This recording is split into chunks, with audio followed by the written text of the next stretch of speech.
Force is strong in my family. This is Tatooine Sons, the only fan podcast to name a canon Star Wars creature and to be endorsed by the writer-director of The Last Jedi, Rian Johnson. How are you gentlemen doing? Doing well. Hanging in there. Sam, you got the cold from Nathan. Now you're sick. No, he gave me the this cold. Is different. Yeah, Is I it think different this is cold? just something This is a different. different cold. Do you have the Rona?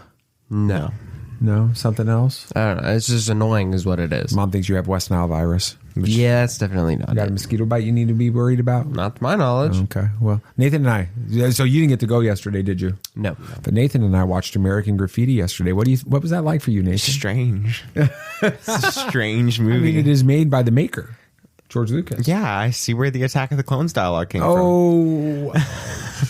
Ouch. It was better in this movie, though, but you definitely saw a lot of George Lucas little sprinklings throughout it. Yeah. But it was really good. Yeah, I kind of walked through what we were talking about as Yeah. far as why you feel like it's so hard for you to connect with this movie. Because I'm totally have no nostalgia for this era of culture that they were trying to portray. Because I did not grow up in this era, and it was so different than nowadays in so many ways, like just completely different. When it came out, people were nostalgic about their childhood and being teens in that era. That was just how it was. And so it's totally different for me now. Yeah, this was your grandparents' teenage years, and it's not easy to connect with a movie that's all about that. No, but it was still good. It was a good story, good kind of characters and things like that. Weird, but I do think that gap between what it's like for you to watch it and then all the old people that came to the movie theater in there, I think it's a really great way to introduce today's episode about the metahumans in Kingdom Come, generation gap and all of that. So we're going to talk about that next after this little message from our friends over at the Christian Nerd HQ. This is Tatooine Sons. We are the Reverend and the Reprobate, just two best buds interviewing people we have no business talking to. I'm Lucas Pinkard. I'm Dan Gibson. These aren't tears on my face. Every Thursday, we interview somebody else from our favorite fandoms and yours. You can check those interviews out on the Christian Nerd HQ network. You can find us on YouTube at RevRep Podcast at ReverendRep.com. And if you can't remember our name, just go to BaconOffice.com. It's way easier to find new episodes every Thursday. Thank you guys for supporting Christian Nerd HQ, and check out the Reverend and the Reprobate. It's true. All of it. What is the name of the porg on the Millennium Falcon? Force is strong in my family. What do you think his name is? It's a big moment. I am a Jedi, like my father before me. Maybe Turbis? Do or do not. There is no try. Turbis? Pablo, if you're listening to this live stream, that porg's name is now Turbis. It's a good Star Wars name. We're not done yet. These guys recorded an awesome podcast called Tatooine Sons. Everybody was You went and saw Blue Beetle again this weekend. This is the second time for you. It was. It's the only one who's seen it twice. You were with some friends from church. Yeah, what'd they think about this movie? They really liked it. You know, they thought it was going to be pretty mediocre from the trailers, which granted were pretty mediocre. And they were like, trusting that Nathan knows what he's talking about, but they also just thought that I really like movies and that I could just be very wrong. And I said, no, y'all are really going to like it. It's a really good movie. And they came out of it, and during credits, they're like, that was such a good movie. One of my friends really hit him hard, which was great. I mean, he cried a few times and started crying again during the credits and stuff. Why do you think it hit him that way? He comes from a Latino background. Really? Okay. And I think that might be one of the cases that really hit him hard because, like, from what I know, his grandparents, like, they only speak Spanish. Okay. It's a very big deal in his household and all this stuff. So, I mean, he was like, there was a couple moments when he leaned over to me, he's like, that was so relatable. Really? I'm like, it's not relatable for me, but it was for him. And so cool. I think that hit him more closer to home. And it was great to see. He really liked it. He showed his mom the trailer today, and now she wants to go see it too. Nice. So it was really cool. What's that like for you watching a movie that, I mean, it is, we talk about it, we hear about it. about the idea of representation in media and in these stories. And it's very clear from seeing the movie that this is very much representative of Latino culture and families and things like that. And I think we see it and we try to relate as much as we can to that from a family perspective. But there's a lot that we don't understand or we don't relate to because of that. Right. What was it like for you seeing this movie and with a friend that was being impacted like that so much? What's that like, kind of seeing it through his eyes? It was really awesome because it made me appreciate the movie even more, because I loved the movie to begin with, but it made me appreciate it more because it just shows how well done that they made these characters and how well done they portrayed this culture and everything about it. And it was just, it just made me love the movie even more because of how accurate it was for all of that. That's stuff. cool. It was really cool. That's awesome. Well, this is Tatooine Sons, and welcome to the show. Welcome. I got it wrong. I started saying the first teaser intro, but we'll say the right one. Yeah, welcome to Tatooine Sons, a pop culture podcast. We believe that pop culture is the mythology of this generation, that there is a story, it is written on our souls, and that these myths speak to that story. And that is why we're in the midst of an 8-episode series looking at the iconic, amazing, groundbreaking DC Comics graphic novel Kingdom Come. Today we look at the Metahumans, the younger generation. Are they the antagonists or not? I think they're just an unfortunate party. Yeah. Might be an interesting conversation. Antagonist is like Magog and Lex. More Lex than anything. So they're more of like the MacGuffin even in a lot of ways in this story. So we'll talk about that here in a little bit. We'll talk about the pastor. Inspector. When's that? Yeah, he's on the list. He is? Let's go. Good. Absolutely. So definitely going to talk about him with that. Before we get started on this episode, though, we want to take a second to thank all of you. Thank you. Yeah, definitely. Thank you for listening to this show. Like we talked about previously, thank you especially to those of you that make this your Tuesday appointment listening. You find a way to download this every Tuesday after it comes out. You listen to it, you message us, you comment on it, you share it, and that makes the world of difference to us. I mean, we're thankful to all of you that listen. Yes. So if you're listening to this on Sunday evening, we're just as thrilled that you listen to it. But we just wanted to give a special shout out to our Tuesday listeners because of how much that makes an impact on telling the directories that people like this show with it. So thank you. Hope you like this Thank show. you. Thank you for doing that. Continue to listen and get the word out to your family and friends. And if you listen to it on a Sunday night, thank you as well. If you listen to it on a Saturday, then you need to get a life. Okay. Let's talk a little bit about this. The Metahumans with this. They're the younger heroes in this story. They kind of operate in are they gray Jedi? They kind of operate in the gray. With it. There's no such thing as gray Jedi. If you ask anybody that understands Star Wars, will know that gray Jedi can't work. But anyway, what about Ahsoka? She's not a gray Jedi. She's a real Jedi. She's a real Jedi. She's one of the greatest of Jedi. We actually did a whole episode on this about 3 years ago. So what's like Yoda? He's a failed Jedi. He's a failed Jedi. Okay. With that, that's another. Ezra's a missing Jedi. Anyway, these metahumans are living in that gray area, kind of unlike their predecessors, unlike Superman. They're misguided more than anything. Yeah. So let's talk a little bit about that, Nathan. What factors do you think are in this story in Kingdom Come that contribute to this blurred line between right and wrong for these metahuman characters? Kind of the unknown. They don't know what it's like to be a real superhero because they never grew up in that world where superheroes were kind of meant to be good. They got their powers and gained power in a time where it was kind of acceptable to be a different type of superhero than the legacy heroes that we've known, and that was really a big factor into their behavior. And they also had a factor of letting power get to their head. The whole great power comes great responsibility. Well, they just never heard that second part. They didn't know about the responsibility behind the powers because they just thought it was the wrong universe.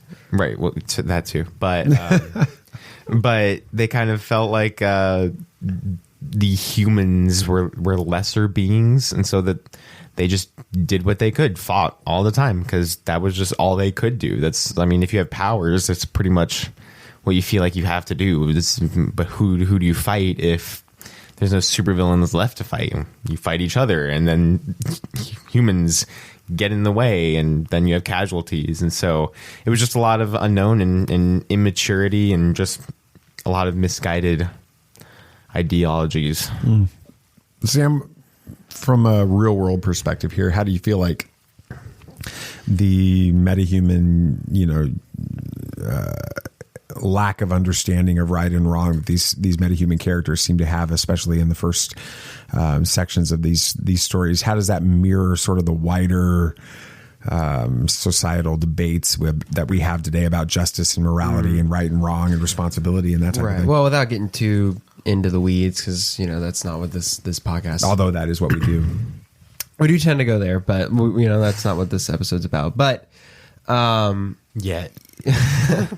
I mean, you look around, you open up any social media, and it won't take you long to find the new generation is saying that they want one thing, and immediately in the next post, the older generation will say that they don't like the way things are turning out nowadays. It's the changing of the guard in a way.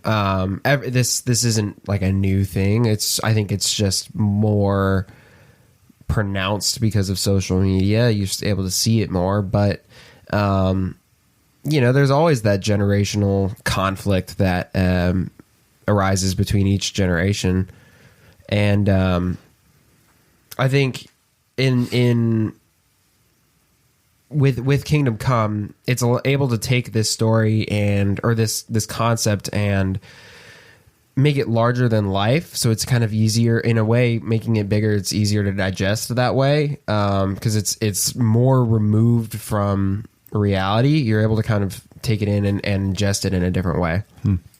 Yeah, I think that what you're saying there about they're viewing things differently, and how the world, younger generations view things differently than the older generations, and that creates that completely different perspective on that is really a central theme within this entire story of Kingdom Come. Sam, why do you kind of following up on what you just said? What does this generational divide kind of signify in the context of, in the story specifically, sort of the way that the society had evolved in Kingdom Come, and that changing nature of heroism?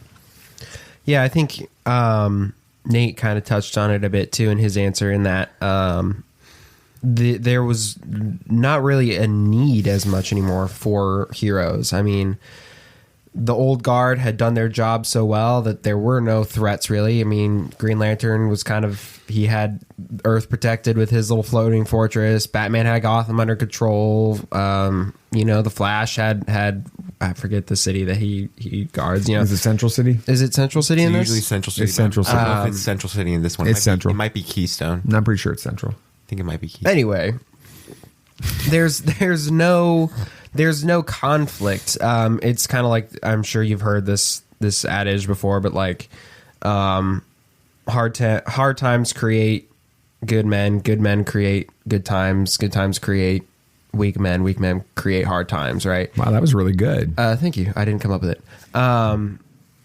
They're in this good times right now, and so the quality of the people, of the heroes, has diminished because they don't need to be good anymore. Well, there's their daddies and mommies, quote unquote, did all the work for them, so they can, just sit around and beat each other up, because what else are they going to do with their abilities, like Nate said? So it kind of, I think that's really where we're at in the story. Do you think you could repeat that phrase again? Because that was really interesting. I want to hear it again. Shoot. Good men create good times. Good times. I started off weird. Hard times create good men. Good men create great times. Great times create weak men. Weak men create hard times. Wow, that's really good. I hadn't heard that before. I think I had, but I didn't expect to hear it during this podcast, and so it hit differently. All right, Nate, based on that amazing statement that Sam just mic dropped, not literally, because that would be expensive. With it, how do you feel like these conflicts mirror sort of the real world generational tensions that we have right now, and where we're at in this time? there's a lot of tensions between different generations just due to the fact that the younger generation kind of feels like they have it all figured out, and the older generation is all frustrated at the younger people for not having it all figured out. But then the older generation isn't actually teaching these younger people what they need to know, and these younger people are not willing to hear what's needed to be known. So there's this just consistent conflict between those two parties that it's like a paradox in and of itself. It will never get resolved. And so it's difficult for even in this story, that's pretty much what happens. The younger heroes don't want to hear what Superman has to say when he goes to his prison, even though that's what they're hearing 24/7 is what they need to hear. They don't want to hear it. They don't care. They know what they're doing. But the old generation, like Wonder Woman, is all frustrated that these younger people think that they have it all figured out and doesn't want to teach them what's needed to be taught. And so she just decides they need to be get rid of the younger heroes, which is pretty much what she's decided at that point, and gets all frustrated. That escalated quickly. Batman stops her. It works out in the end, but it's a good way of showing. This story does it in such a way of showing, each comic usually has some type of references back to the real world, and this one, that's really what it goes for. This generational conflict is one of the main things that it tries to touch on in this story for a lot of it. It reminds me a little bit, as I think about both of your answers to this part of the conversation, it reminds me a little bit of, they call the generation that won World War II, right? They call that the greatest generation. That was what it was known, right? Having to face the just horrors of fascist Nazi Germany and Imperial Japan and all of the things that were going on in that, and the sacrifices that happened with that generation, even with the generation that was just right before that with World War I, and the depression in between, and all of that struggle, those hard times that created what led to the 50s and the 60s, which, especially the early part of the 60s, which led to this just vibrant, prosperous scenario where everyone had, a lot more than they needed, and you end up resulting. It reminds me a little bit of that movie we watched about American Graffiti, Nate, because what are young people doing all night long? Partying, just driving around in these cars and hooking up with each other and finding booze, literally like going down a street, seeing how many people they can hook up with in one night. Yeah, that was really what it was. It's it's the hard times of that, the things that their parents dealt with led to the prosperity that was in the 50s and the 60s, which led to this world that was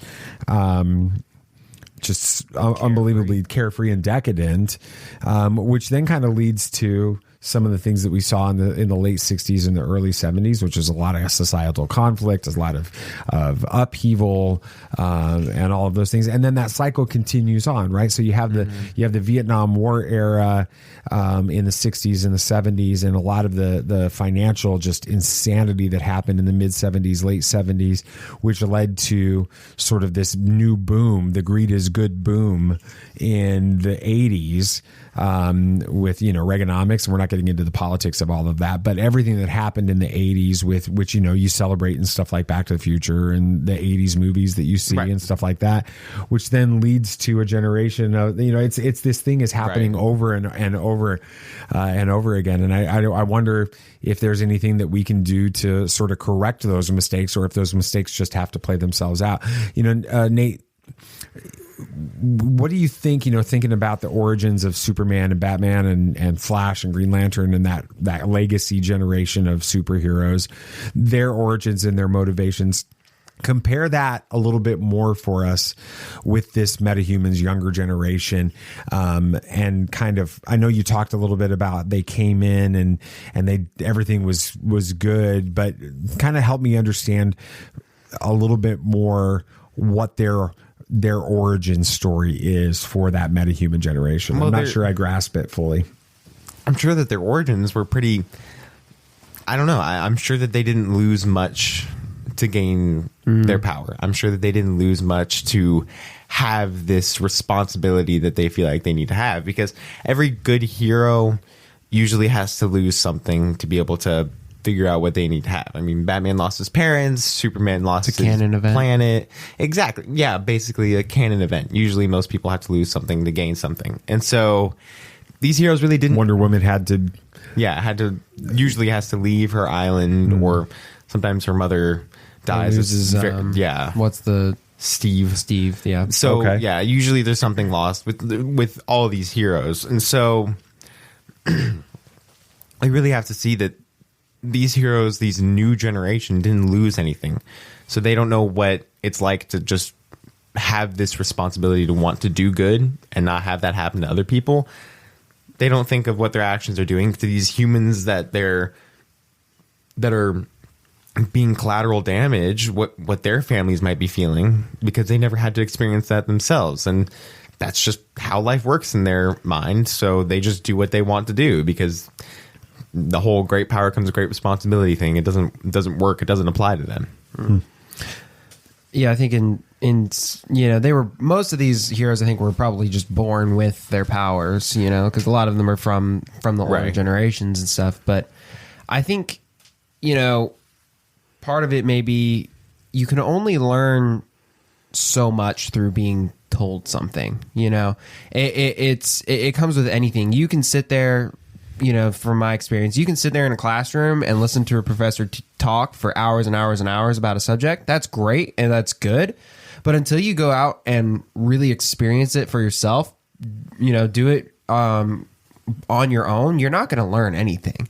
And even just like the theory of it all, you can rewrite down what you've been told, but until you really apply it practically, theory will only take you so far. Right. Until you apply it practically, you're not going to learn anything. I mean, there have been classes where I've been doing just theory, and then I had a class where I actually had to build something for engineering, and it completely flipped how I learned everything, because the theory is great and all, but in practice, it's not a textbook problem, so their parents, this older generation, can tell you with great power comes great responsibility. You have to respect human life, be careful with how you use your powers and all this stuff.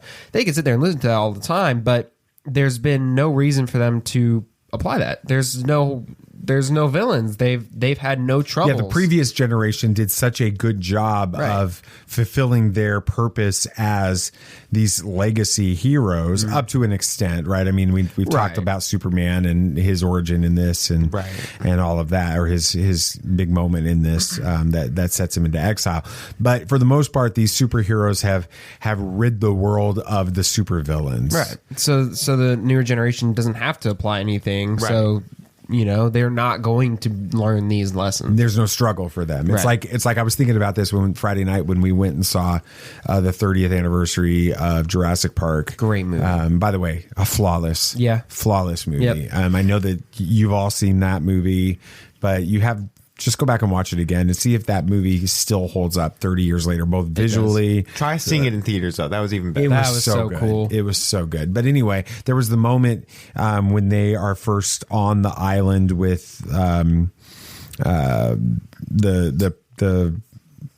main characters are all on there touring the first time, like in the lab, and they go in, and BD Wong's characters in there showing them it's turning the eggs, the machine is turning the eggs and all, and this one the Velociraptor egg starts to hatch.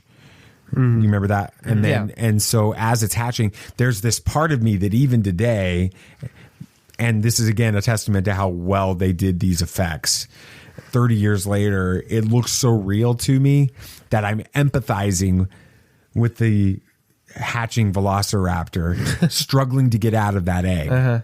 And I'm wanting to help it. Right. I'm sitting there watching the movie Friday night thinking, man, just reach over there, Hammond, and help it get out of that shell. And I realize, no, you can't do that to a hatching bird, or in this case of hatching velociraptor, because it's the struggle to get out of the egg that creates the strength that it needs in order to survive when it gets out. It's the same thing with a caterpillar and a butterfly, in the chrysalis and the cocoon and everything else. And I think that what you guys are saying with this is the metahumans never had that struggle. And so because they never had the struggle, they're, one of the dangers of the older generation is we want to make things, as a parent, I'll tell you this, we want to make things so much easier for you guys. We don't want to see you guys struggle. We don't want to see you guys go through the things that we went through. So we go out of our way to make things easier for you and better, and to provide better opportunities for you. And I think there's nothing wrong with that. I think that's actually good, right? It's a natural instinct as a parent. But there's a part of us that needs to realize that there are times we have to let you struggle. Right? Because the struggle is what prepares you to actually be successful. And if we don't let you be, struggle towards that success, and that means potentially fail, then you don't learn what you need to learn about life to be successful. I think that's a really interesting insight that you guys have into this generational conflict because of reading a comic. We've talked about that so much, but it's really interesting that you guys are almost 30-year-old comic, and it still applies just as well today. Exactly. It's amazing. Let's talk a little bit more about that because, some of these metahumans are, as you guys have mentioned, almost direct descendants or proteges, at least, of some of these iconic heroes, these legacy heroes on that. Sam, how do these legacy and parental expectations of the Batmans and the Flash Gordons, did I say that? Wow. The Green Lanterns. I was thinking about Green Lantern and somehow Flash Gordon came out. That's crazy. I don't know. I don't know. I don't get it either. All of those. How do you feel like those expectations and the legacies actually shape the metahumans' paths and decisions in this story? I can't remember any specific metahumans that were direct descendants from some of the older generation. I'm sure there were some, but none are coming to mind. Nate, I don't remember any specifically, but there were just so many. Yeah, so it's tough to say, but I would imagine you're going to have kind of like two schools of thoughts with this. You'll have, it's almost like the cliches you talk about with like pastors' kids. You'll have either the pastors' kids who are like all in for Jesus, like just all the way involved in the church, completely following after their parents, or you'll have the pastor kids who like go way out of left field, completely like the opposite of everything. I'm not saying it's 100%. It's not, because we know of specific ones that are actually well done and balanced, and the parents have raised them in a really responsible way and all that. I'm just saying that there's a joke. Oh, absolutely. There are cliches on both sides of that. Sure. And I think that's kind of, you would see a similar spectrum in this. You would have the newer generation who would want to follow in their parents' footsteps. I'm pretty sure, didn't Red Robin he was on like the good side of things. Yeah, he joins the New Justice League. Mm-hmm. Yeah. So you've got that side of the generation, and then you've also got didn't Wonder Woman have a daughter or something in this? Maybe. No. I don't know, but I'm sure there's obviously plenty of examples of the newer generation who did not. Even if they weren't direct descendants, they were being mentored and brought along by that generation. Yeah, and clearly there were descendants who went the other route. I mean, that's the whole MacGuffin of this story, is that conflict. So I think that it's either going to help or hinder the paths that these heroes take. Nate, do you feel like these metahumans, some of them maybe like we talked about Red Robin, and that's a really interesting story because of the conflict that always exists within the Batman stories between Bruce and Dick. Because that's Red Robin, right? In this story. I think in this one, yeah. Is Red Robin? Yeah, he becomes that in this story. He is. But it's funny how Batman seems to let his proteges, the Robins, struggle and fail. Definitely. all the time or die, and that lends to them being better heroes as adults. With that, I think that's really interesting. Do you feel like there's some of these that are you have a Red Robin that comes in and does feel like he needs to honor the legacy of Batman, but you have others that feel like, no, I'm just going to rebel against it, or maybe even redefine their predecessors' legacies. Maybe not even just in the Kingdom Come story, but in other stories that relate to these kind of protege relationships in the DC world. I think in Kingdom Come, specifically with the newer generation, I feel like most of them don't care about the legacies that they're following. I don't think that they care about the old world. I feel like they want to make it known that superheroes are different now, and not rebel against, but just a genuine kind of, they don't really care about what happened back in the past, and it's new now. But when it comes to other stories out of Kingdom Come, depends on the proteges, honestly. But when it comes to Batman, yeah, a lot of them sometimes feel like they need to rebel and do their own thing at some point, and then they usually come back and it's all figured out at that end. But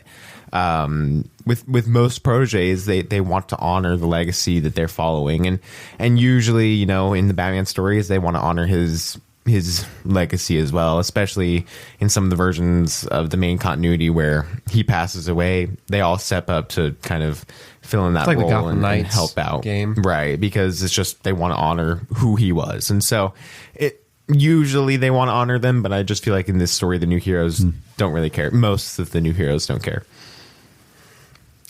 What do you think, Nate, considering kind of the way that we see them living things out, and maybe even the way it resolves, but specifically how they are in the meat of the Kingdom Come story? What kind of world do you think these younger metahumans sort of envision for the future? What are they trying to create? Maybe even if it's selfish just for themselves, what are they trying to leave? Most likely a world of just metahumans, if they could, because I feel like they don't care about human life. They couldn't care less what the humans do, and they just want to live in their power, and they look down on these humans. And I feel like they wouldn't blink an eye if the humans were gone, and they would just live life as normal. So probably just a world without humans is what they imagine is the best, for kind of like a Viltrumite kind of ideology from Invincible, Omni-Man's kind of his race. They want to see, that other life is inferior. Their life is the only one that matters on the planets that they try to conquer. And so that's really what this feels like, is they don't care about the humans. They just want to see the metahumans be the main race. Main species. I don't think that, I'm not saying that couldn't be it, but in my opinion, I don't think this generation has a plan for the future. I don't think they care. Metahuman generation? Yeah, I don't think they care. I think it's they're so comfortable with their current life. Why try to worry about the future? There's no reason to worry about the future. Life is great right now. Let's just live in the moment. And I think that's dangerous even nowadays, is if you don't think about what's the future going to look like if you keep going down this path. You're going to end up down a path you don't like because you weren't preparing for it. And I think that's kind of where the metahumans are in this story. They're like, yeah, everything's cool. We're out of powers. Everything's hunky-dory. And I think if they did continue down that path, we would have seen it. Everyone would have died. They would have, all the metahumans would have been killed, and humanity would have been left without its defenders, and it would not be a good time. So I personally think that's where they're at in this, but I think it's an interesting parallel into our world today, and that applies to, and I'm going to kind of step into some kind of territory that may feel a little bit controversial, but I'm not trying to be. This idea of privilege, and we're not going to define where that privilege comes from, or whether or not it's it's because you're born with privilege or whatever. I guess the reality is, let's say, people that have more provided to them, right? More opportunities provided to them, be it through financial means because of their family situation, or societal privilege or status, or the country that they lived in, that they live in. When you have more, you tend to only see, it's the idea of that's a first world problem. We get worried about a lot of things that are like a big deal to us, right? We get all upset and frustrated about something. Wi-Fi went down. Oh my gosh, that's a terrible. It was you see people social media talking about how a horrible, day for stuff like that, right? Meanwhile, like we're at church yesterday, and you weren't able to go, Sam, but we have a gentleman that was sharing about being born and raised in Haiti, and living in just some of the worst poverty that you can possibly imagine, growing up in that. And he's sent off to live with his dad, and his mom found out. And I don't know if you picked up on this phrase that he said when he was sharing his story, Nathan, but he was talking about he's living with his dad, and his mom had to come and pull him out of that situation and move him with his his mother's sister-in-law, because his words, "My dad beat me up a little too much." He views that. His life was too rough because I got beat up too much. Not just beat up. Yeah. Just too much. In our world, we'd look at that as being like, you hit a child like that one time.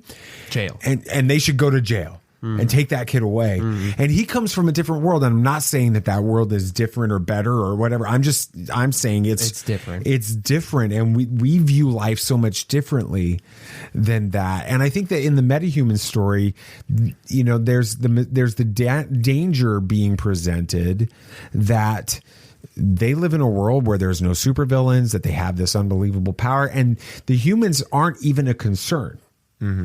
Just like, you live in a wealthy first world type scenario, and the people that are struggling for basic living, necessities like clean water and sanitation for their living situation and enough food. He in the first service, Nate, he got up and he talked about he woke up every day for the first 18 years of his life and literally didn't know where he was going to find food for that day. And the lesson that he learned was actually the lesson he learned from his mom, who was a Christian. He said he wasn't a Christian at the time, but his mom was a Christian, and she kept saying, well, God provides our needs every single day, and we'll find food. God will bring us food today. And we walk away thinking, man, if I don't have an X in our 401k and I don't have all of this, and we've got, some food that we maybe didn't really want to eat that's in our cabinet, we don't have anything to eat.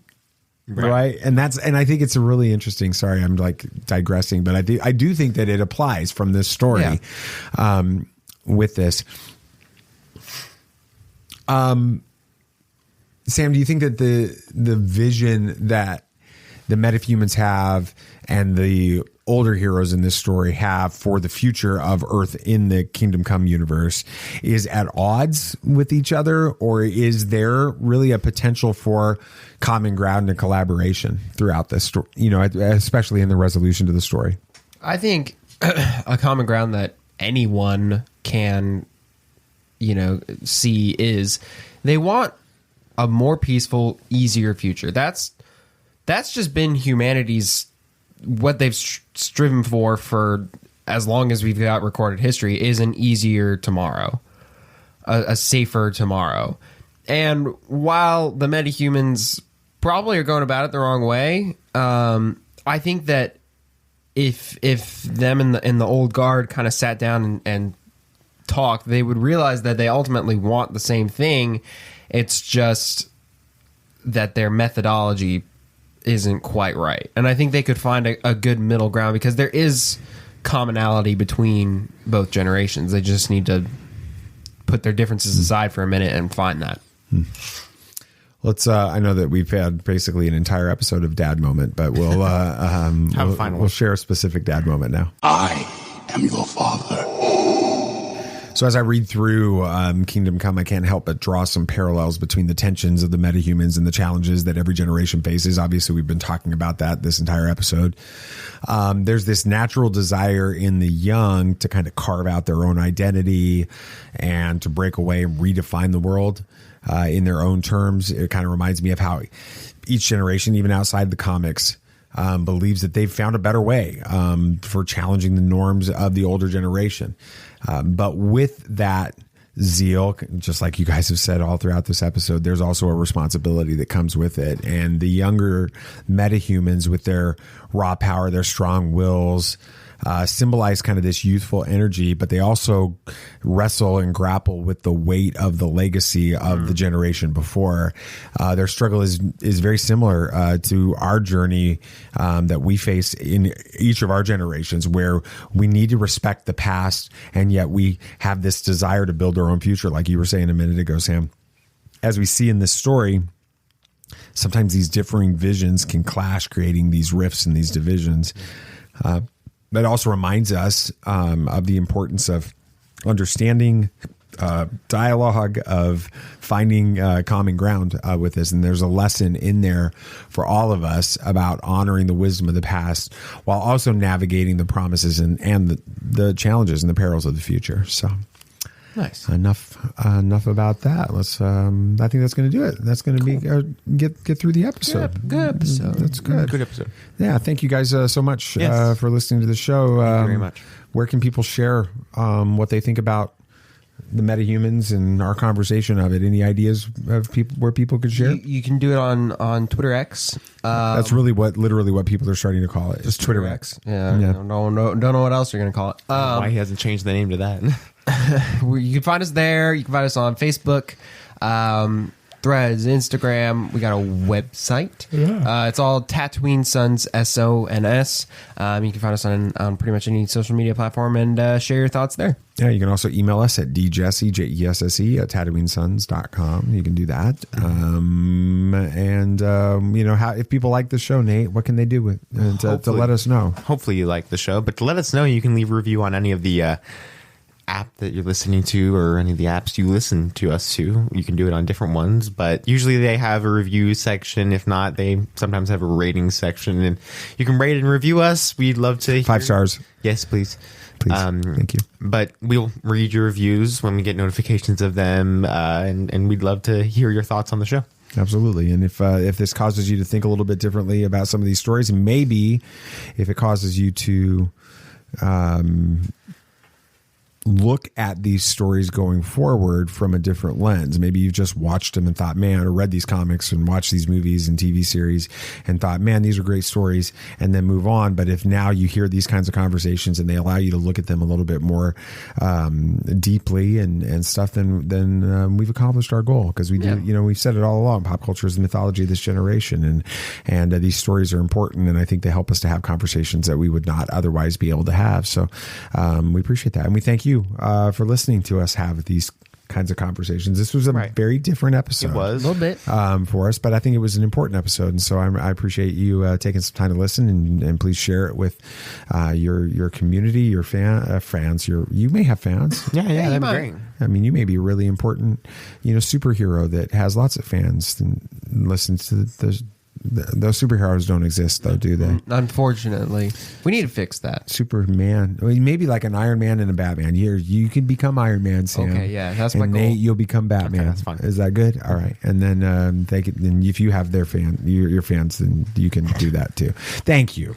Yes, thank you for listening to the show. Anything else you guys would like to say? May the Force be with you. May the Force be with you. May the Force be with you always. This party's over.